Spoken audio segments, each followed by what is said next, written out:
പക്ഷാഘാതത്തെ തുടർന്ന് ജീവിതം ചക്രക്കസേരയിലേക്ക് തറത്തിയിട്ട ചെറുവത്തൂർ ക്ലായിക്കോട് രാമഞ്ചിറയിലെ തമ്പാന് ചികിത്സയുടെ തണലൊരുക്കാൻ സുമനസ്സുകളുടെ സഹായം വേണം. ഫിസിയോതെറാപ്പി പോലും ചെയ്യാൻ കഴിയാതെ നിസ്സഹായരായി നോക്കി നിൽക്കേണ്ട ഗതികേടിലാണ് ഈ കുടുംബം. ഭാര്യയ്ക്ക് ആസ്മ പിടിപെട്ടതോടെ നിത്യജീവിതം പോലും ദുരിതപൂർണ്ണമായിരിക്കുന്നു. ഇവരെ സഹായിക്കാൻ സുമനസ്സുകൾക്ക് കഴിയും എന്ന പ്രതീക്ഷയോടെ ഈ വാർത്ത നിങ്ങൾക്കായി അവതരിപ്പിക്കുന്നു.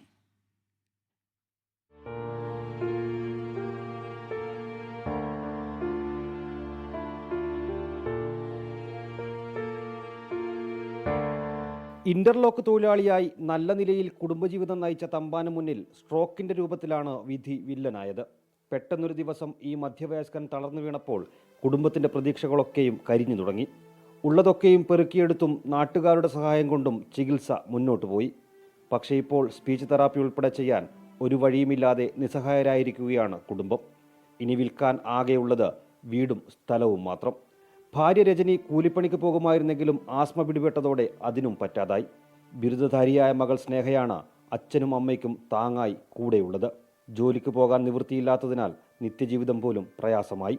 സ്പീച്ച് തെറാപ്പി ചെയ്യാൻ വേണ്ടിയിട്ട് ഇതുവരെ നമ്മളെ കയ്യിലൊന്നുമില്ല. ഫിസിയോതെറാപ്പി തന്നെ നമ്മിങ്ങനെ ഒപ്പിച്ച് പോകുന്നു. പിന്നെ മെഡിസിനും എല്ലാം കൂടി ഒരുപാട് മാസം തുക ആവുന്നുണ്ട്. നമുക്കിപ്പം ആസ്മയുടെ അസുഖം തുടങ്ങി. അതിന് മുന്നേ ഉണ്ടായിട്ടില്ല. ഇപ്പോൾ ഇങ്ങനെ ഈ സിറ്റുവേഷനിലായി, പിന്നെ ആസ്മയുമായി, രണ്ടാളും ഇങ്ങനെയായി. ഓരോ തവണയും ആശുപത്രിയിലേക്ക് കൊണ്ടുപോകാൻ വലിയ തുക ആവശ്യമാണ്. ചിലപ്പോഴൊക്കെ രാത്രികാലങ്ങളിൽ അപസ്മാരവും വരുന്നു. ഭക്ഷണം അരച്ച് ജ്യൂസ് രൂപത്തിൽ പൈപ്പ് വഴിയാണ് നൽകുന്നത്. ഫിസിയോതെറാപ്പി ചെയ്ത് ഈ ചക്രക്കസേരയിൽ നിന്നുള്ള മോചനമാണ് തമ്പാന്റെയും കുടുംബത്തിൻ്റെയും ആഗ്രഹം. ചികിത്സയ്ക്ക് സുമനസ്സുകളുടെ സഹായമാണ് ഇവർക്ക് ആവശ്യം. 24 കാസർഗോഡ്.